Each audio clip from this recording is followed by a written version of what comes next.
Now on News Talk 105.9 WMAL. O'Connor and Company. It's 8:06, and we are fired up here in our fourth hour. If you missed any of today's program, please do check it out, especially on podcast, especially on the interview with Joe DeGenova and his specific expertise that he brought to the table as a former U.S. attorney on the Biden family crimes and what the next step is for Republicans. I'll give you a spoiler alert. Impeach. It's past time. We actually saw evidence of obstruction of justice and the cover-up before our eyes. We don't need to demand another special counsel. No, Republicans need to impeach. I'm Larry O'Connor. Julie Gunlock's back from vacation. Julie, it's good to have you. Good to be here. And it's always good to talk to our friend Kurt Schlichter. He, of course, a retired colonel from the United States Army. He's a expert litigator and attorney in Southern California and a senior columnist at Town Hall, plus an author of about 342 books at this point. Kurt Schlichter, good to talk to you, my friend. Larry, I am stunned that you have failed to learn the lesson of our mutual friend Andrew Breitbart. Which is? You're seeking to impeach now? We have months and months of dribbling out agonizing evidence to humiliate and break Joe Biden. And you want to use it, and you want to throw it away now? Well, no, hold on. God. So, you're trying to we need some political foreplay. Andrew Breitbart was a expert surfer riding the wave of the news cycle on a regular basis, hanging 10 out there. Oh yeah. That's that. No, don't get me wrong. Begin the impeachment. Oh no, this is going to be a long, drawn out impeachment process. We got subpoenas. We got hearings. I'm looking at a 6-month impeachment hearing here before we actually get to a vote.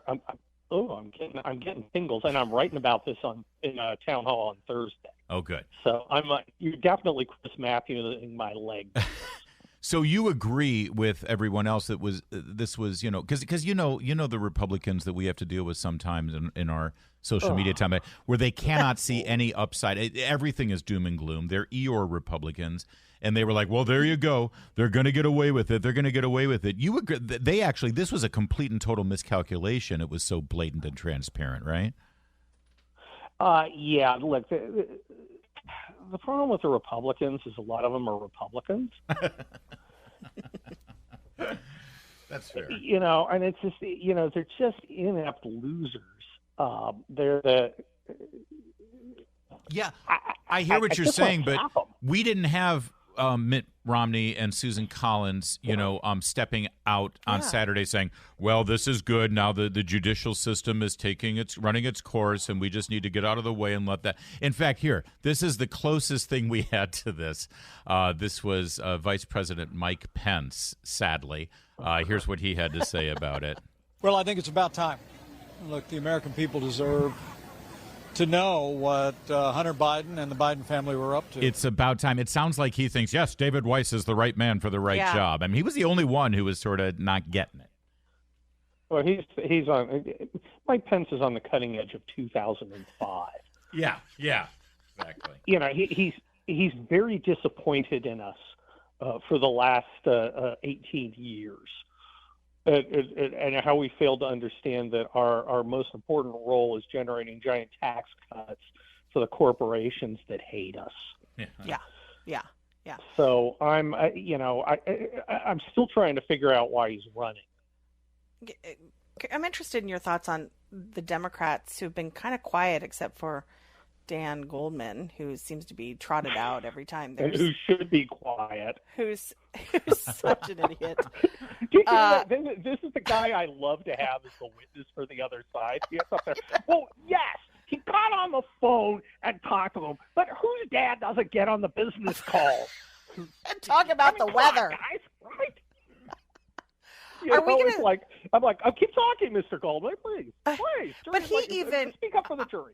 On Sunday, he even looked sweaty. He looked bad. He looked like it was a hostage video. Like he did not want to be there. I mean, are we going to see this sort of Nixon moment where a bunch of Democrats go up to the White House and say, "Okay, Joe, it's over"? Are we going to see that? Well, look, the Republicans have a lot of problems. The Democrats have a lot of problems too, and both of them live in the White House. Well, I don't think Kamala lives in the White House. I think she just measures great. Yeah. I'll put it this way. If I'm Joe Biden right now and Kamala comes over and says, I baked you some cookies, I'm feeding them to Commander the dog first. It's probably a good point. And boy, if you're getting a care package from Gavin Newsom, just burn it on sight. Right?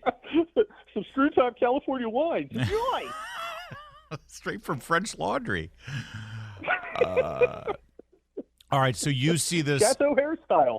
So obviously this is playing out the way.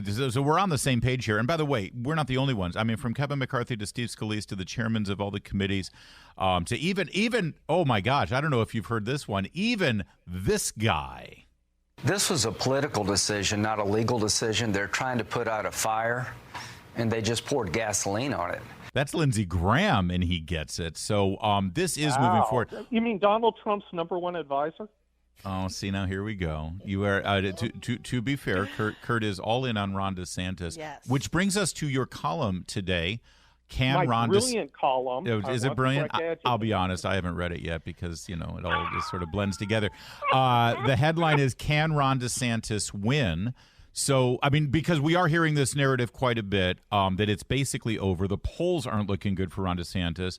And as evidenced by what happened in Iowa this weekend, where, there he was flipping pork chops in the hot sun all day long, putting in a 12-hour day. Trump flies in on his plane, does 45 minutes, gets on the plane and leaves, and everyone's nuts saying Trump stole the show. So can Ron DeSantis win from your perspective? Of course he can win. I mean, look. Ron DeSantis is going up against a very popular among Republicans and among guys who like to say, I like Donald Trump. I just don't think he's got any kind of shot in 2024. And I believe that all politicians are completely fungible. They are their feelings and their desires and their ambitions mean nothing to me. They are merely tools like a wrench or a hammer to be used to achieve an ultimate objective, which is win in 2024.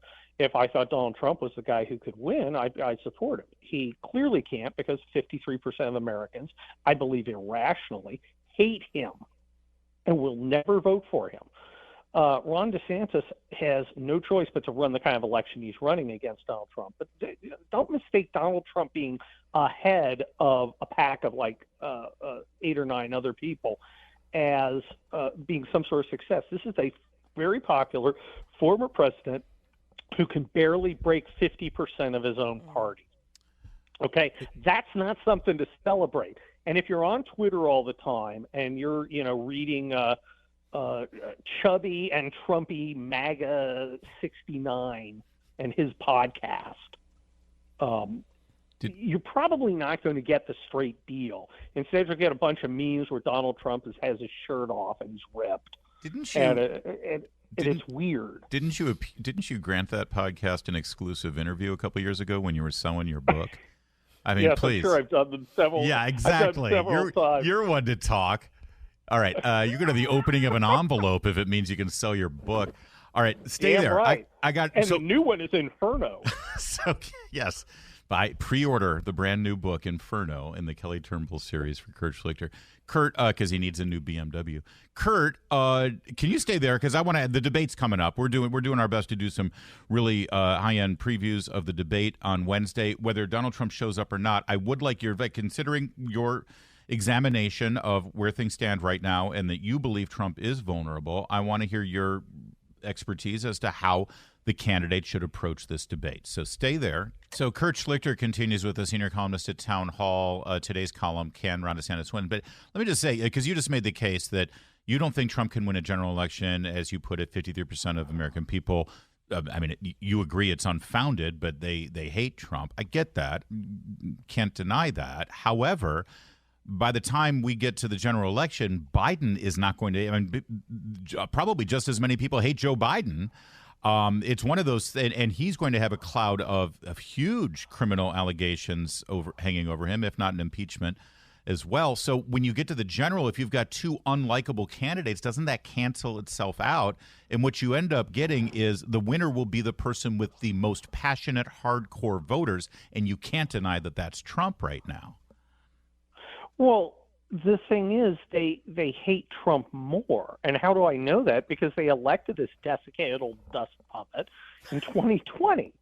And yes, there are a bunch of rabid Trump voters. They mostly live on Twitter, and they will vote for him. And there are a bunch of sissy cons, the kind of people who go, I want the kind of sober John Lithgow light from Footloose, 2005 vibe that I get from Mike Pence. He's a real solid chap. He's the kind of guy I like to high five at the country club. I'm sorry. And unfortunately, there are far too many of those Republicans. Now, Ron DeSantis. That was an amazing David French impersonation, I have to say.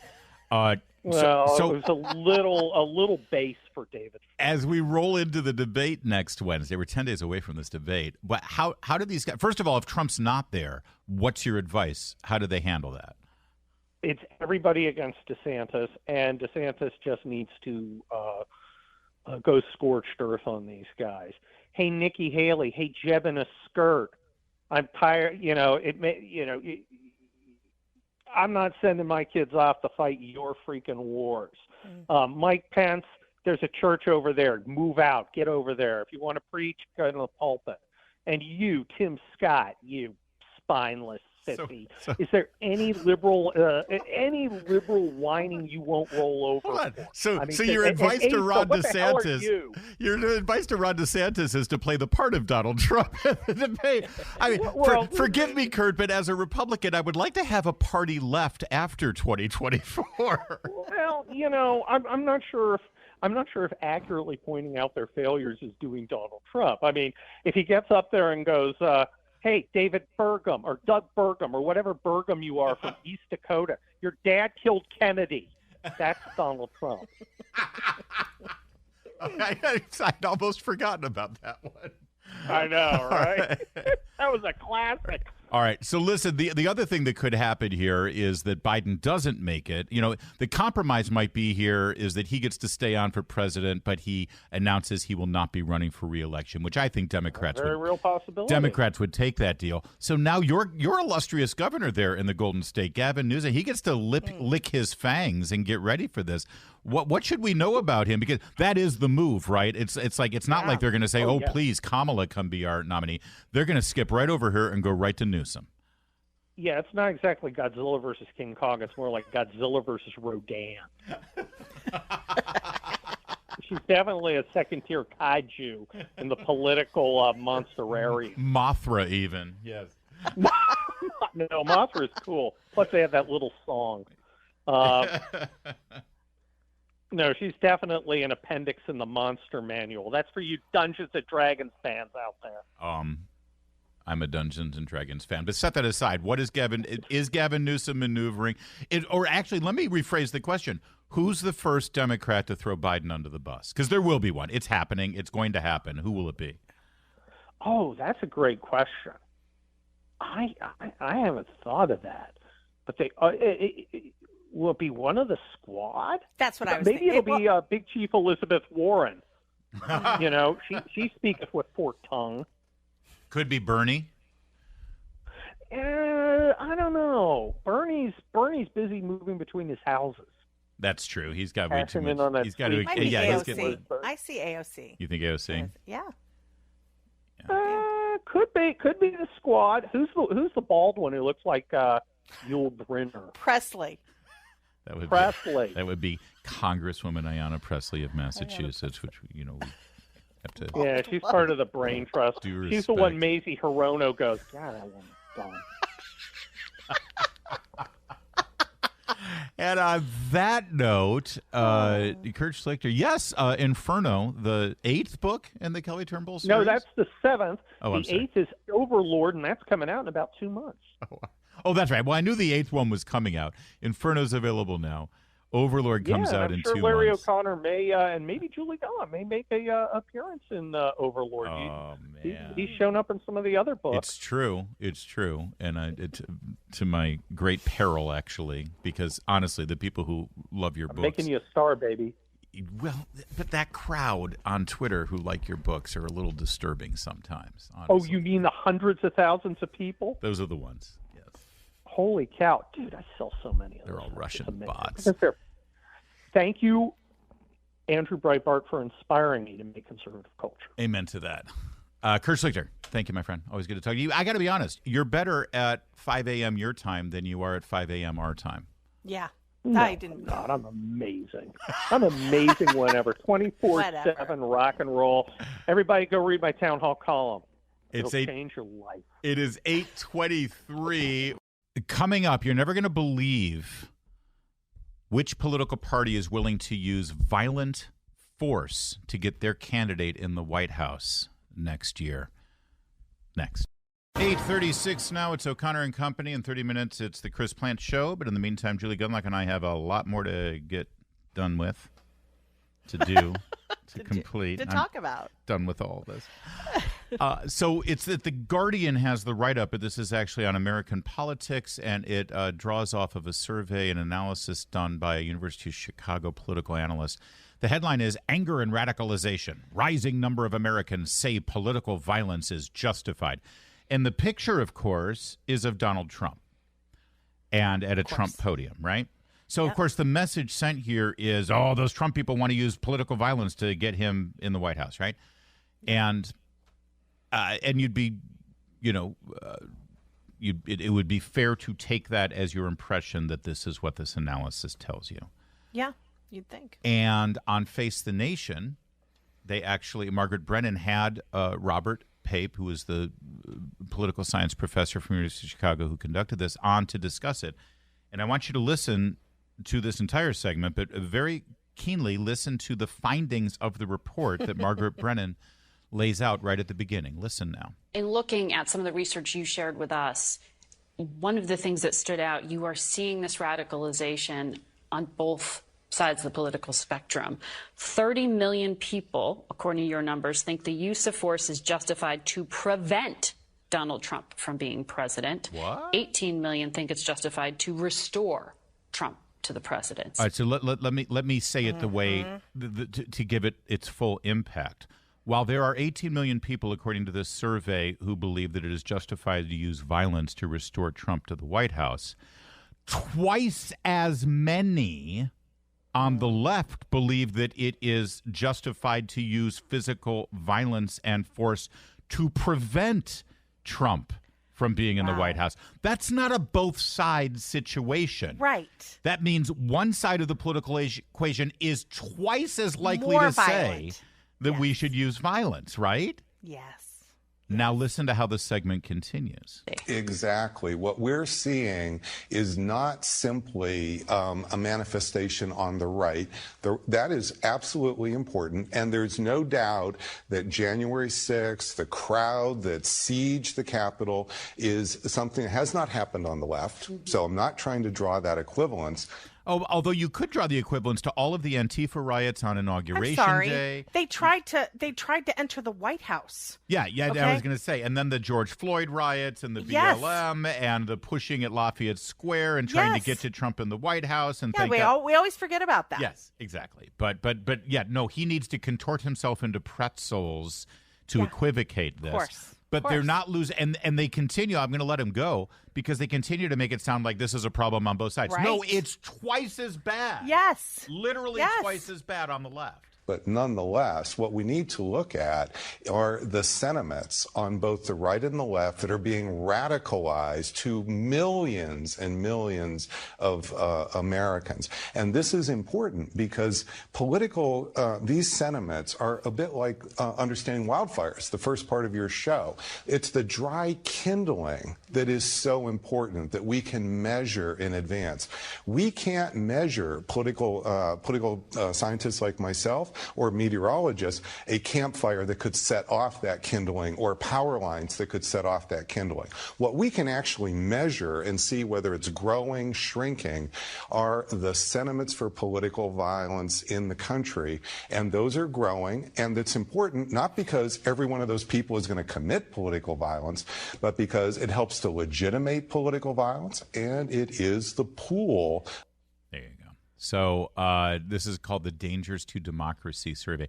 You're going to hear more and more about this, and they're going to forget the side of the equation where, again, I will say it again, twice as many respondents said that it's legitimate to use physical violence and force to prevent Trump from going to the White House. By the way, that's regardless as to whether he wins the election or not. And if you listen to this station, if you listen to this show, you're not surprised by this. We talk about the violence on the political left all the time. The fact that the Justice Department, shows up to arrest a pro-lifer, that the Justice Department is concerned about Catholic men, that the Justice Department doesn't in any way investigate the attacks on pro-life centers since Dobbs, wants to jail parents for going to school board meetings, and the fact of the entire BLM episode, the protests on the left, and now today, the stealing from stores, the just open aggression, the carjackings. I mean, we are not at all surprised by this. And let me just real fast so you can get a full picture on this, because you don't get it on television and you won't get it if you read this full column. Again, the headline and the picture is all Trump, all Trump. Right. They break this down on issue. The question is the percentage of U.S. adults who agree the use of force is justified to, and now here's your answer, 18.6% say it's justified to use force to protect the voting rights of Black Americans and other minorities. It is justified to use force to restore the federal right to abortion, according to 12%. 12% of Americans believe that it is correct and legitimate to use force to ensure or to restore the federal right to abortion. Meanwhile, on the other side of the equation, on issues that you would think would be more Trumpy or conservative, only 7% say that it's right to use force to prevent Trump from being prosecuted.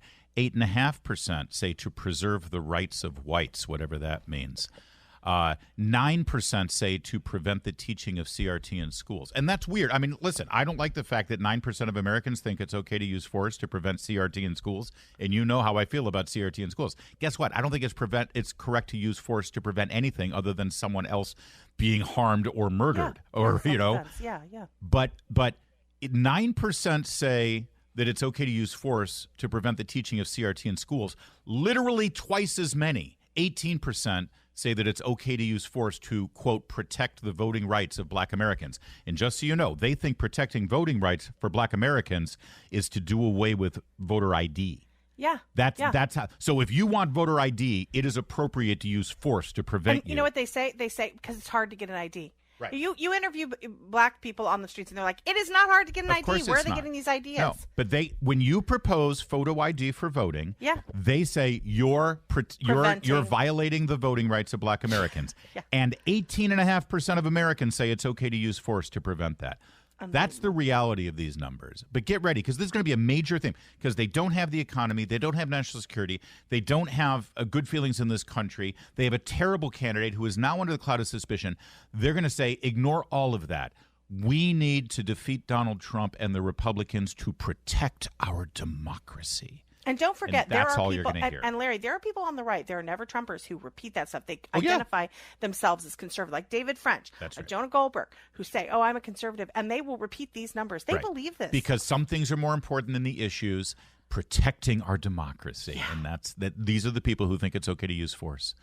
It's 8:44. Well, that's a wrap. Julie Gunlock, we'll see you back here tomorrow, where no doubt we will be providing full coverage on the brand new indictments of Donald Trump, right? I mean, that's the only thing. That's the playbook. Bad news cycle for Biden over the last couple of days. Here comes Jack Smith, or maybe Georgia. The Chris Plant Show is next.